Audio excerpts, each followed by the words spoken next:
What's up, smart homers? My name's Aaron, and in this video I want to show you the ESP-32 CYD. I want to show you how I took this cheap yellow display and turned it into a smart home control panel for Home Assistant.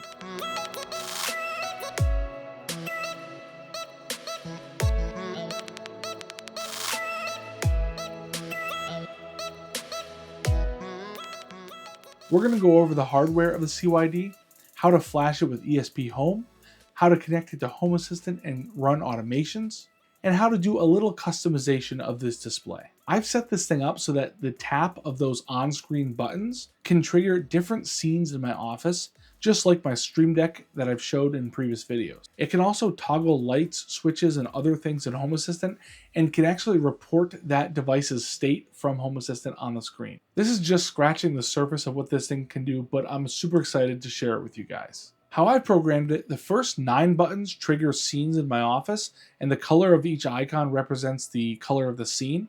And the last 3 control a group of lights, a fan, and the main overhead light in my office. The coolest part is that those last 3 buttons, the icon and color of the button changes based on the state of the entity in Home Assistant. At the outset, I want to just give huge credit to Witness Me Now on GitHub for their amazing work with this project. I first discovered their project, and while I couldn't use a ton of their code, what I did was really based on their initial work with a lot of help from good old ChatGPT. So huge shout out to them, and also Johnny Bergdahl, because I think he provided the examples for ESPHome. Either way, big shout out to those guys. If you're going to follow along, there are a few prerequisites that you're going to need to have. First, obviously, you're going to need a CYD. There are tons of different varieties of CYD out there, so it's hard to know which one that you have and hard to know if you have the right one. And the code required to get them to work can be different depending on which one you get. In my opinion, the best boards are the ones that are documented on LCDWiki.com. So I'm going to leave links to those in the description. If you pick up those boards, you'll be able to follow along with no trouble. LCDWiki has really good manuals with pinouts, schematics, and even dimensional drawings, and that info has been really helpful when trying to get this display working.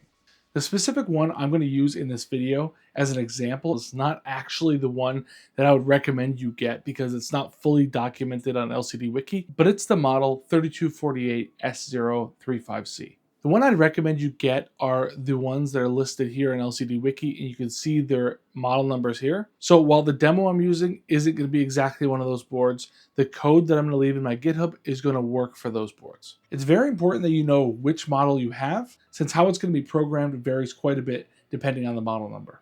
I've also tested a 2.8-inch model and a 4-inch model as well, all of which are linked in the description. I'm going to give example code for all 3 of them on my GitHub, which will be linked in the description, but we're going to use the 3.5-inch as the example in this video. The 3.5-inch ESP-32 CYD is a powerful touchscreen development board designed for smart home, IoT, and custom control panel projects. It features a 3.5-inch color display with 320 by 480 resolution and a resistive touchscreen, making it easy to interact with your project directly. At its core is the ESP-32 chip, which we all know and love, which includes Wi-Fi and Bluetooth for wireless control and communication. It comes with a USB-C port for both power and programming, and also supports a rechargeable battery, including onboard charging support. It has a micro SD card slot for extra storage, and an RGB LED built into the board that can show different colors to indicate device status. The board includes ports for I2C, SPI, and UART, so you can easily connect sensors, buttons, and other peripherals. It also supports external audio, so you can add sounds or voice feedback to your projects. And while it's super feature-rich, we're not going to actually add any external sensors or anything like that. Moving on from the hardware, this tutorial also assumes that you have Home Assistant set up and running so that you can connect this device to it. And if you don't know what Home Assistant is, I really suggest you check out my beginners videos on that subject. When stumbling through this project on my own, I ran into the issue that my Home Assistant Blue hardware wasn't capable of compiling the code due to memory issues. And this meant that I couldn't use Home Assistant's ESPHome Builder add-on. So I ended up having to install ESPHome onto my PC using Python, and then compiling and flashing from there. If you're more of a beginner, don't let this scare you off, because I'm going to walk you through how to do this step by step, and it's really not too difficult to follow.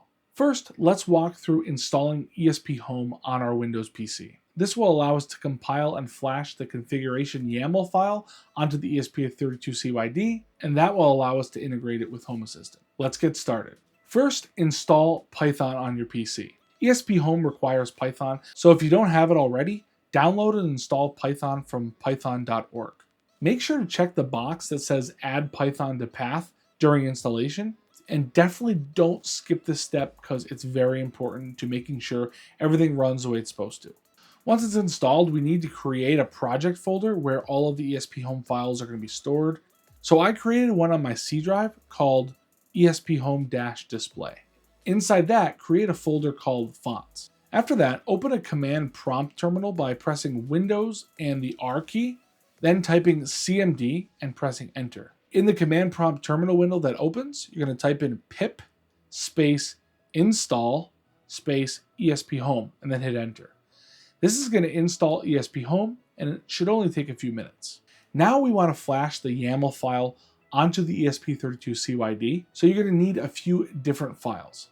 I've posted them on my GitHub, which is linked in the description, so go there. First, we'll go to the fonts folder in the GitHub repo and download the font files by clicking each font and then clicking the download button.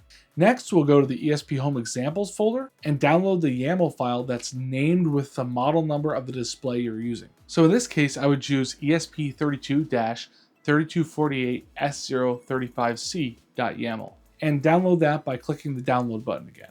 One other file you're going to need is a secrets.yaml file. This file contains a few things like a Home Assistant API key, a few passwords, and your Wi-Fi credentials. And if you want, you can just go back to the examples folder and download my example secrets file and then change it for yourself. Once the files are downloaded, put the secrets file and the ESP32 YAML file into your project directory. Then put the fonts in the font subfolder that you created earlier.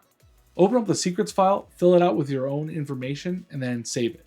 One of the things that it will have is a Home Assistant API key, which needs to be a hexadecimal 32-character key. Fun fact, you can actually just ask ChatGPT to generate one for you, and then you can copy that and paste it into your secrets file, and you're done. Now, connect your CYD to your PC using a USB-C cable. In some cases, the boards come with a micro USB cable, so it depends on which one you have, which cable you'll need. Usually they come with a cable, so you don't have to worry about that. You're going to see a demo screen that comes on, which gives you an idea of how the screen can work, the touch sensitivity and things like that. But of course, that's all going to be gone in a few minutes. Back in the command prompt window, you need to change the directory that it's looking at to your project folder. To do this, type CD, which stands for change directory, space, followed by the path of your project folder. I typed CD space C:\ESPHome-display because that's where my project folder is. Then you hit enter and you should see that your directory has been changed. Now we want to compile the YAML file that we downloaded by typing in ESPHome space run and then the name of the YAML file that we downloaded. Once we hit enter, the window is going to show the compile log, which is going to take quite a few minutes. But once it's done, it's going to ask you if you want to flash this YAML file to your ESP32 via USB or over the air. Since we haven't even set this device up with a basic version of ESPHome, we're going to choose option 1 for USB and press enter. You should see your screen go dark for a few seconds, and then you should see a 12-button display. If not, you want to check the command prompt window to see if there are any errors, and then use ChatGPT or online documentation to figure out what those errors mean. Likely, you don't have the same board as me, but you're trying to make it work anyway. Hey, that's what we do in this channel. If everything's good, you can test it out by pressing the different buttons on the display, seeing how they react, and watching that command prompt window, which is now running a log of your display. So you should see some reaction in the log when you press those buttons. Okay, now let's connect it to Home Assistant. I'll show you how it works there, and then we can run through some of the customization options in that YAML file. Once the ESP32 is flashed and connected to your Wi-Fi, it should automatically appear in Home Assistant under the integrations. When you click add, it's going to ask you if you want to add it to Home Assistant, and then it will ask you for the encryption key. This is just the API key from your secrets file, so just copy that and paste it into the box. When you click submit, it's going to ask if you want to put the new device in an area, and then you can click finish, and it's going to take you to the device page. On this page, you're going to see a series of 12 binary sensors labeled button 1 through 12, And these are going to go to an on state when you press one of the buttons, and then go back off when you release the button. So try that out and make sure they're working the way you expect. You can now use these binary sensors to trigger automations. You can just say when button 1's binary sensor goes from off to on, trigger the automation. You're also going to see a light entity that controls the on and off state of the backlight of your LCD screen, and also an RGB light entity to control the onboard LED. Yes, you can control that onboard LED, but there is one issue, and that is that it seems like green is really bright, while red and blue are much dimmer. And even when you turn it off, it appears that the red one is still kind of on. I'm not sure why that is. Hopefully someone else can figure that out. One other thing to note though is that once you add it to Home Assistant, you need to head to the ESPHome integration by clicking the link to it in the device page, and then click the gear icon for that device. Make sure you check the Allow device to perform Home Assistant actions, and then save that. This is important for allowing these buttons on the screen to actually control entities in Home Assistant. Rather than just creating a sensor in Home Assistant, it allows them to control existing entities. The last 3 buttons are programmed that way and require this, but I'll show that later. Okay, now let's go through the code and I'll talk about some different portions of the code that you can change to get different results on the display. I'm not going to be showing you how to design a new display, but I'll show you how to adjust some of the properties of this 12 button layout. Also, I'm going to be using Visual Studio Code to look at this YAML file because it makes it easier to look at, in my opinion, than a regular text editor. And Visual Studio Code is free, and I highly recommend that you download that and use that when you're editing or looking at YAML files like these. The first customization I want to show you is the font. The font section of the code allows you to specify a font, and then you can use it later in the display configuration. You can see that I've specified this Arimo regular font twice, once at size 42 and once at size 14. And for each font, you need to specify which characters or glyphs will be used later on. Specifying only some will save memory, but then you won't be able to use other ones that aren't specified later on in the code. I don't currently use these 2 fonts in my display, but I left them here as examples, and in case I wanted to change one of my button icons to text instead. It's always nice to have them predefined. I'll show you where we're going to use that text later on. The next font is the Material Design icon font, and it allows you to use material design icons, kind of like images for your buttons. Once again, you have to specify the glyphs that you plan to use. It's easy enough to get these glyphs by going to materialdesignicons.com, searching for the icon that you want, clicking on it, and then clicking the Copy Glyph button in the upper right corner. Then you can paste that glyph directly into your code as needed. You can see that these glyphs don't really show up properly in text editor, so it's a good idea to use comments to keep them organized like I've done here. The next customization I want to show you is the color section. Here we can define the color of the background, the color of each button, the color of the buttons when pressed, the text color for each button, and even more if we wanted. The colors are defined as hex colors, so you can use a hex color picker online somewhere if you need to pick a specific color, and then you can copy and paste the hex code into your YAML file. In the light section, you can customize how you want the light entities for the LCD backlight and the RGB LED to be named. Like I mentioned before, this RGB LED setup isn't perfect as the green is super bright and the red is really dim, so we don't get perfect color mixing, and I don't really know why. Similarly, in the binary sensor section, you can change the name of the button sensors as they'll appear in Home Assistant. The last 3 buttons will be used to control a specific entity in Home Assistant, but I still have them exposed as sensors in case I also want to trigger an automation when those buttons are pressed. Speaking of those last 3 buttons, next we have 3 text sensors which mirror the state of an entity in Home Assistant. These sensors then update the checked condition of the button that we have the entity tied to, and set a different icon for the button based on whether or not it's checked. We'll cover how to change the color of that icon dynamically in the next section.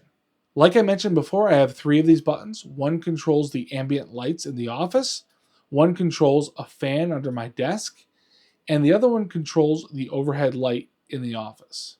The next section is called LVGL, and that stands for Light and Versatile Graphics Library. It's an open source graphics library designed for embedded systems like microcontrollers, in this case the ESP-32.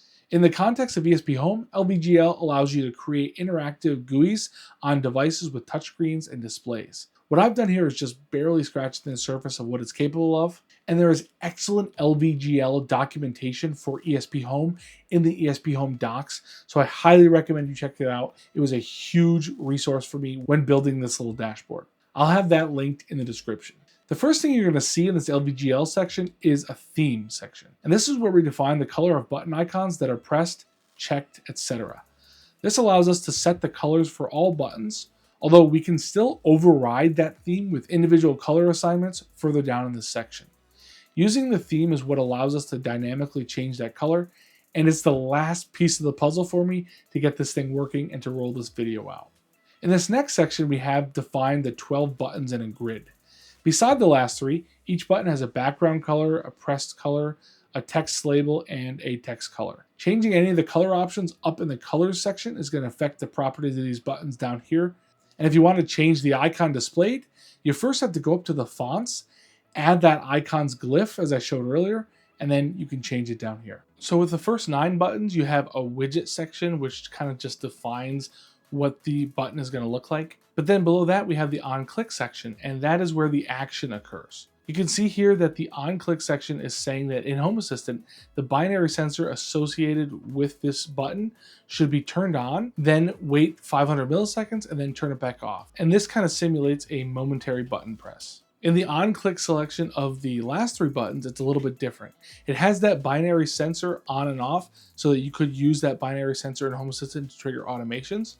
But it also has a toggle function to toggle the specific entity that you're trying to control in Home Assistant. If you've just flashed this code, this section is not going to work for you because you probably don't have entities with these specific names in your Home Assistant instance. So you'll just have to change these entities to match the name of some in your setup and then try it out for yourself. For this project, I whipped up a case and stand for the 3.5-inch version so that it kind of looks like a Stream Deck sitting there on my desk. I also made similar ones for the 2.8-inch and the 4-inch versions of this display. And as usual, all 3 of those will be available for my YouTube channel members as a thank you for their support. If you're looking for free 3D printable case files, you can go to Witness Me Now's GitHub, and there's a bunch of different designs there for the 2.8-inch version of this display, and you can use those. Anyway, there's a ton more that you can do here with this display using LVGL and ESPHome, and I'm not really using most of the features that are available to you, but I hope this gives you guys a starting point and gets you a little bit into some coding that I've been learning. Just a reminder, the link to the codes in the description as well as to the 3 displays that I used. And if you do buy those displays from my links, I get a little commission and no additional cost to you, and that really helps out the channel. If you want to see more videos like this, definitely get subscribed. And as always, thanks for watching. See ya.